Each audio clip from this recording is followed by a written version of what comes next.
which are a bit more difficult. Progress to, we're now going to progress to some steps which are a bit more difficult. If you can perform. Dude, some Tribe Called Quest. Yeah.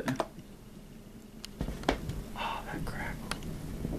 There's nothing like that feeling too, man. People are getting more back into that, man. Drop the feeling of dropping a needle on the record, listening all the way through, flipping it over. Because the music's not done. I love that. You think the music's over. And whoever came up with the vinyl, man, or just the whole history of it, it was literally a piece of wood and they would carve music into a tree. Like a little stump. Really? Historic vinyl, yeah, dude. And take a vibe. They would take a string and play some instrument and literally, that's how they came up with the concept. And they didn't start doing that until the 60s, you know? That's wild. Or like the 50s or 60s where the guy actually came up with the first gramophone record, you know? Tribe. Here's people under the stairs. There's a huge section right here. I don't know if you can see it, but I have every single record from them. And then there's an instrumental album from them. So I put all my instrumentals and stuff right here, and then these are just all, yeah, the Breaks Out Rust records that I got. And other breaks, like... Cool.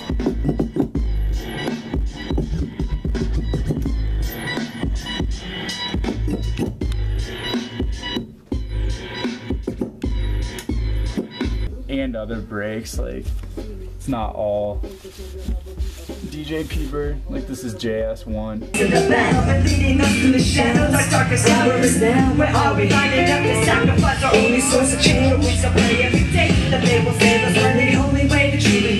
Okay. That's actually one of those 10, the first 10 that I bought. Oh, really? Yeah.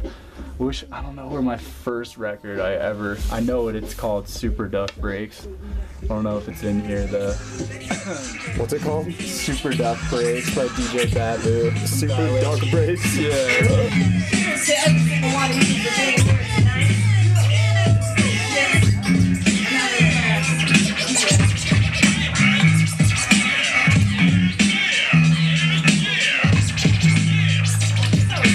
So these crates too, dude.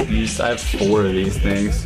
These help me. This is how I get the vinyl to the gigs, and I think DJs our vinyl weighs a ton. They come up with excuses that they don't want to carry these to the show, and I think it helps me get stronger, to be honest. I look at it with a positive outlook, or try to, but some of them, this is probably, I just got this Gangstar record, full clip, which is awesome. DJ SYNc3re putting it down.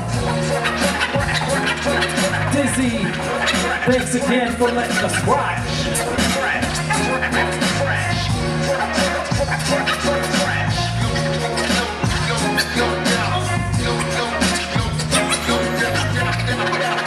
Yes. It's got 4 records in it of Gangstar, so like there's 4 LPs in here.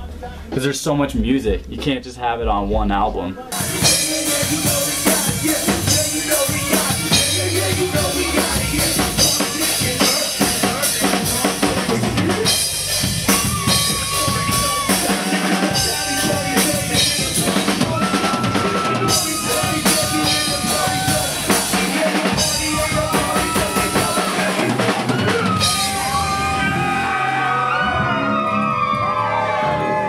Like, well, now it's like we can actually have album art again instead of these tiny little CD covers. Yeah, it's like, look at this. Game in it.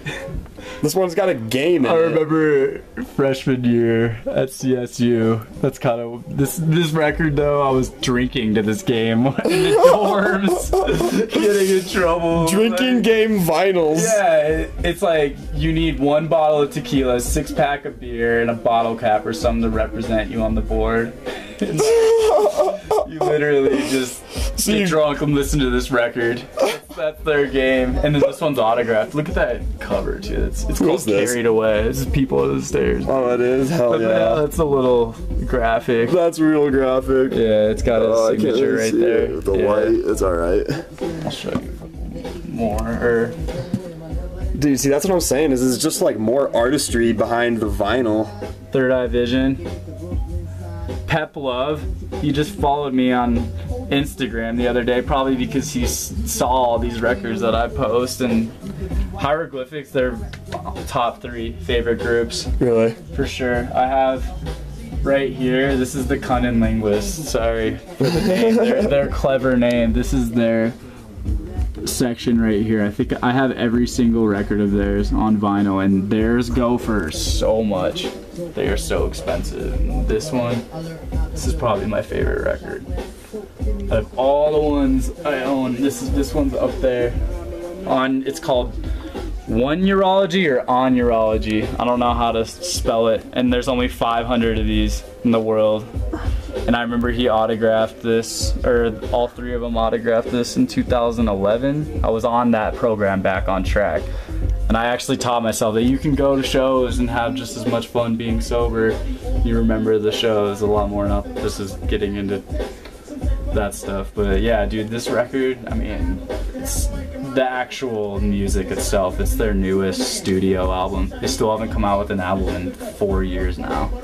This one came out about 4 years after their last one before that. So this is just, I like Cunning Linguist, man, because their music just is, it's truth. That's kind of the best way I could describe it, along with the banging dirty South beats and production. But I like music that I can relate to. A lot of the hip hop nowadays, can't really relate to some of it. Like, I mean, I guess it's cool. Like, I talked to my cousin about this. He's like, they're just happier or something. I don't know if that's it, but yeah, maybe like some of this art that people create, the great art, it's like some people go through trials and tribulations in life, and that's kind of some of the best work, I think. I mean, it's good to make work all the time, but yeah, I don't know. For some reason, they kind of help me get through like times in my life where I'm struggling or something. Music, man, it's the best medication. Self-medication, music. So that's the hip-hop section. A lot of them are autographed. Got all the Eminem. And then, dude, you got all the Eminem. Yeah. Marshall Mathers LP, Slim Shady LP, Eminem Show, and then here's Curtain Call. Like the hits. Here's Relapse. I didn't like Relapse, his newer stuff, as much. Yeah, I didn't either. Anyways.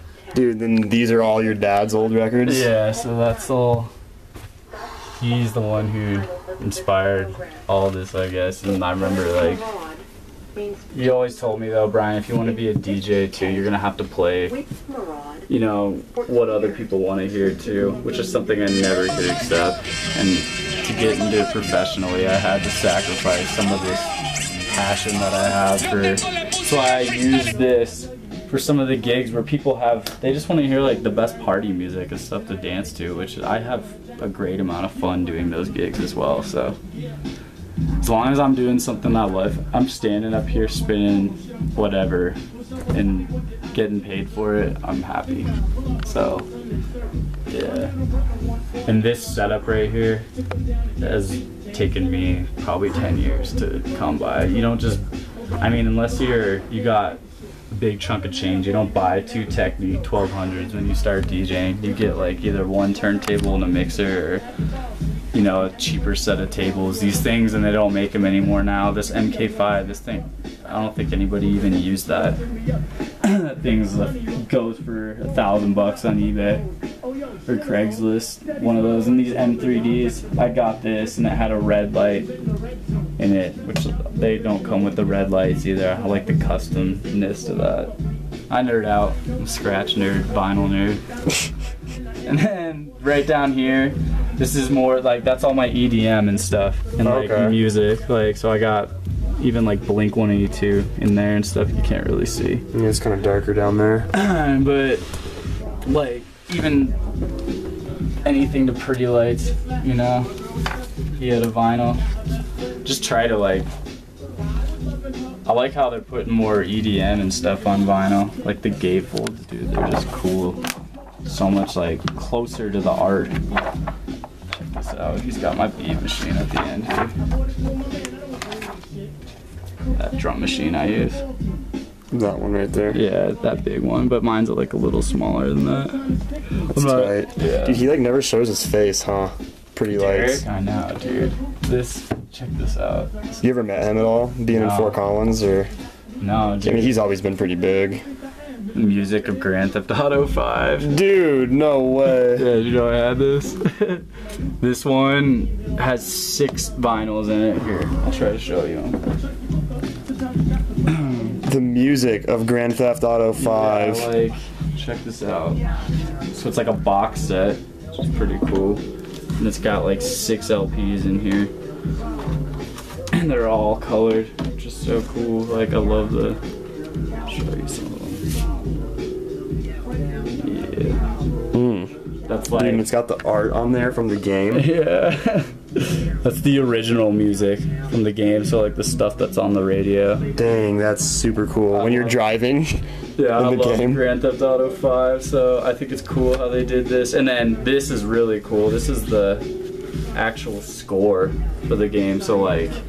Oh, like the missions and stuff? Yeah, and it was actually produced by The Alchemist and like a couple other artists. And Alchemist is from Dilated People, so this game was just dope. So there's 2 of the blue ones, 2 of the orange, and then you got even more of the original soundtrack on that pink. The pink. Yeah.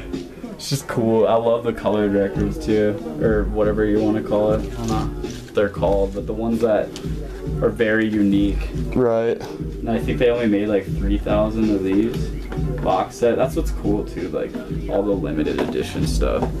Because then you have, you know, you got one of 500 copies, you know, like that one I showed you. There's only, that's one of the 500. There's just something special about that, knowing that that's mine.